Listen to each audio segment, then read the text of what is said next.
Next, we're going to talk about our two cherry wines. First off is our non-sparkling or still cherry wine, which is made from 100% tart cherries sourced from Northwest Michigan. Basically kind of a nod to the property's origins here, which used to be a cherry farm prior to a vineyard.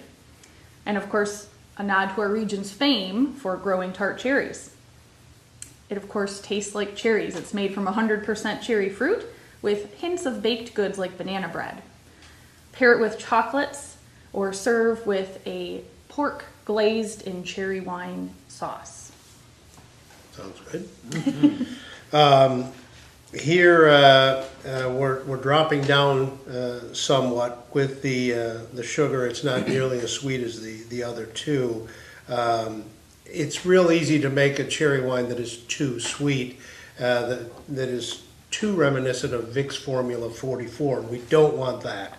So we do try to keep it on the lower end of the sweetness scale. So it's only at 2.5% residual sugar.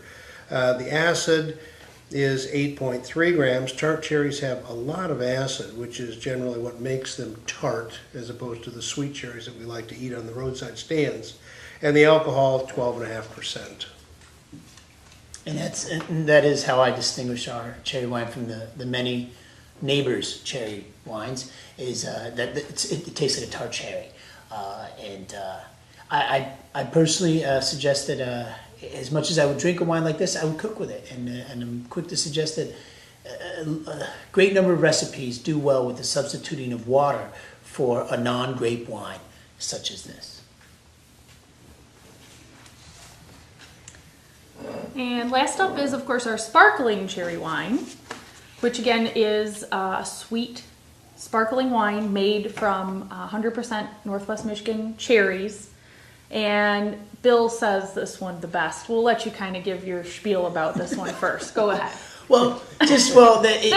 It does the greatest job of all our wines in demystifying wine, because I'm convinced the average person who walks in our door does not think of pairing wine with a salty snack. And we recommend this time and again as being a great pairing with buttered popcorn. It's true. And when we say take it, sneak it into the theater, people love that. Don't tell them where you bought it. Hide the bottle. Yeah, hide the bottle. Scrape the label off, maybe. Residual sugar on this is a little bit higher than with the still cherry wine.